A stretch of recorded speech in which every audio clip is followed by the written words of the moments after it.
Have you ever noticed that the harder you try to fall asleep, the more you become awake? You're lying there, your eyes are closed, but your mind is still running. You've got thoughts, you've got plans, you've got endless conversations. Maybe whatever you were doing right before sleep is just replaying in your head, whether it's a movie, news, video games, etc. You keep telling yourself, just go to sleep, just go to sleep. Maybe you start to think about the fact that you have to wake up early. It starts to boil over, spill over into more problems. Nothing happens. That's because sleep doesn't work like effort. You can't effortfully get into sleep. Sleep isn't something that you do, it's something that your brain allows. You have to, in a sense, train your brain to be able to fall asleep. Why? Because we've done a lot of things leading up to today that have made sleep an obstacle. The ability to fall asleep. If you think about how you used to sleep when you were a child, very different than now. There was a lot less baggage, a lot less turmoil, a lot less to-dos, a lot of things that your system doesn't have to process. And a lot of times when we go to sleep, we're just on mode. And guess what? No amount of trying is going to resolve that problem, is going to shut it off. And in this video, I'm going to show you how you can just flip that switch using something you already possess, your breath. So let's get started with this video. If you like this video, again, share with somebody you think will benefit. Give us a like, give us a follow. It really helps us to reach more people. We put out one video a week, usually on Wednesdays, a hack for the digital age to really level you up and preserve your brain health despite the fact that more than ever before, our brain is negatively impacted by our habits, especially in front of screens on seated positions that are really impacting us, not just physically, but also mentally. So remember, you can't force yourself to fall asleep, but you can actually train yourself. In Zen Brain Academy, we always talk about train the brain. Everything is possible if you train for it. You have to kind of give yourself that primer, and sleep is no different. So there are two systems that really control the sleep-wake cycle. In the morning, you need the sympathetic nervous system. That's the accelerator. That's going to get you alert. It's going to start to agitate things, get your energy moving. It's the stressor, the one that allows you to do. There's nothing wrong with stress pathways. It's how we're able to engage them. Without the sympathetic, you would get nothing done. Then we also have the parasympathetic. That's like the brake. That one is the one that's going to slow you down, relax you, allow you to be. Think of the parasympathetic as the side that you're going to activate using your breath, for example, or mindfulness, or just going outside in nature and just sitting there, relax. Remember, you don't just fall asleep.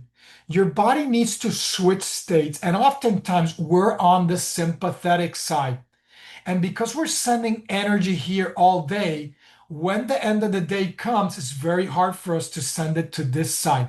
We're unable to relax, and our nervous system can't let go, it can't disengage. And therefore, it's very hard for me to fall asleep. I'm stuck on mode.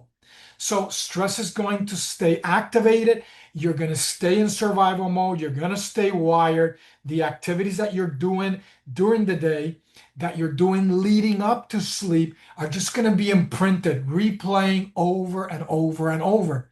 And if your system doesn't learn how to downshift prior to sleep or during the day, you don't do resets throughout the day to help send energy not just to the sympathetic, but also to the parasympathetic, then sleep won't happen easily at the end of the day.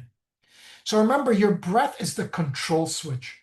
Oftentimes, when I'm stressed, when I'm sending the signals of fear, anxiety, worry, etc., I'm breathing erratically. Maybe I'm breathing fast.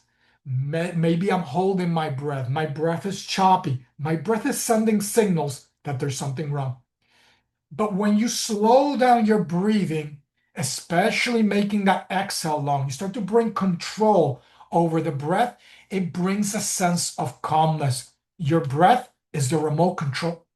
And there is a way in which you can breathe to calm that nervous system. We teach this in Zen Brain Academy, many different techniques to balance the nervous system, to switch you from stress into flow, to help you fall asleep, so on and so forth, to reduce mental tension, stress, anxiety.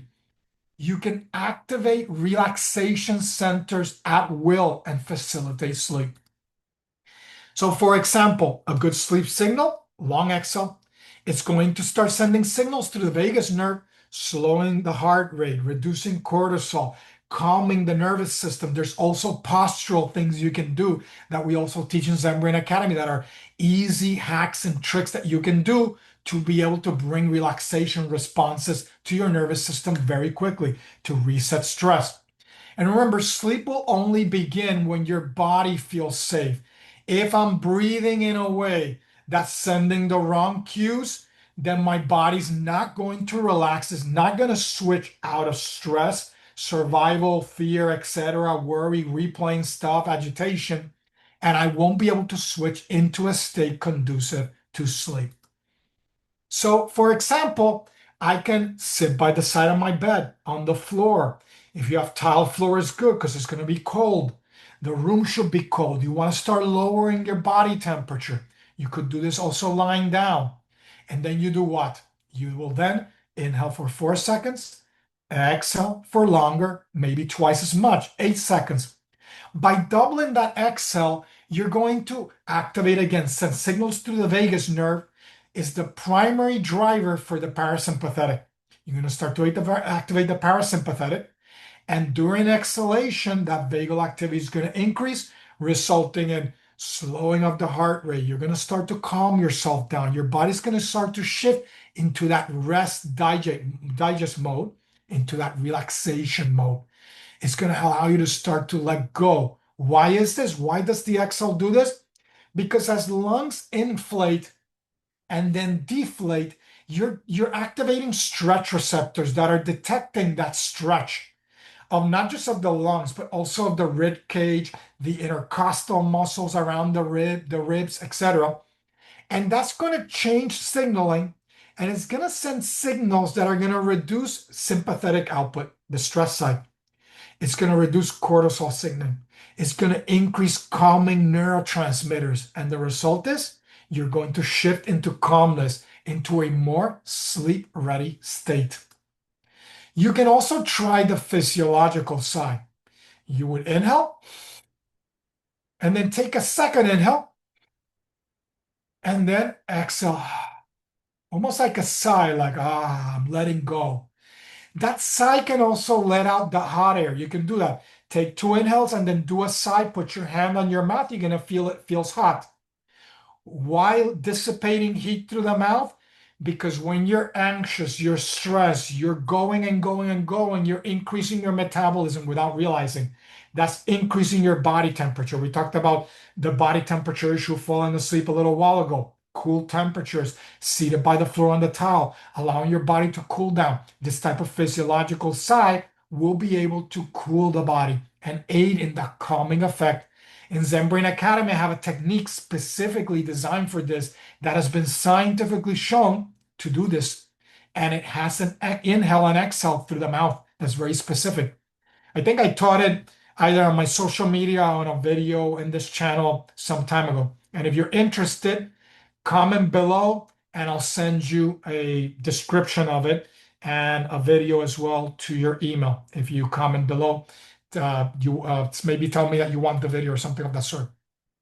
Or maybe comment stay Zen and then I will send you that. Well, you have to tell me, give me the email as well. So don't forget the email. All right. Then the last one is belly breathing. Focus on the abdomen. Expand the abdomen and then inhale slowly and deeply. The deeper the breath, the deeper the signal. Again, enhancing that exhale, activating those stretch receptors. Slow, controlled breathing equals calm. Erratic, fast breathing equals stress. So, and then here is a 10-minute sleep protocol I would highly recommend. Remember, ideally it should be 30 to 60 minutes. Why 30 to 60? Because oftentimes we're doing things leading up to sleep that are just getting in the way of my ability to sleep. What I do in bed is not conducive to sleep. So that would involve no screens, maybe breathwork or mindfulness, doing something to unwind, reading a book, having some connection time with your partner. If you live with somebody, let's say, maybe you had some herbal tea at night, something that helps to fall asleep. And in Zen Brain Academy, I have a recipe that I worked on over the years that works really well.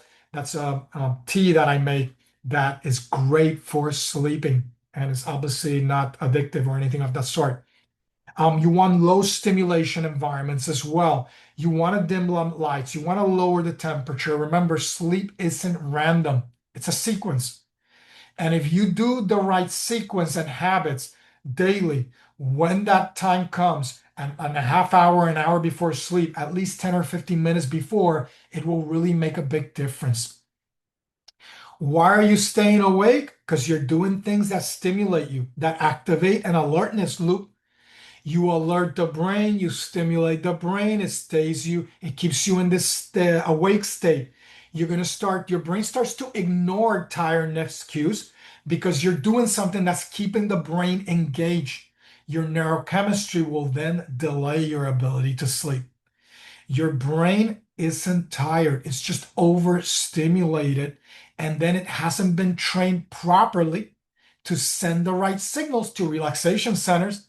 And it's no wonder then that the next day we wake up with higher stress levels, high adenosine, which is an inhibitory neurotransmitter. We need more caffeine to then block adenosine receptors to be able to stay awake. We're really throwing our circadian rhythm off. Then we start saying we're night people, we're not morning people, so on and so forth, because we've been creating the habits to throw us off. Sleep is a skill. You need to train the nervous system, build the right sleep habit, repeat it nightly until it becomes a strong habit. You don't wait for sleep, you have to train for it. Especially if you're now older, you're an adult and it's been years and you built up all of these obstacles like I talked about earlier in the video. It's already made sleep difficult, of poor quality, poor depth. We must train our brain back to a state where we can sleep better and deeper. Remember, if you calm your nervous system, better sleep is going to follow. The nervous system starts first, and then sleep comes next. When the nervous system is relaxed, then that sleep is going to become automatic, high quality, good depth. The time that you spend sleeping is going to be much more productive. So remember, train the nervous system, not just the mind. And inside Zen Brain Academy, you're going to learn everything. There's nothing like Zen Brain Academy.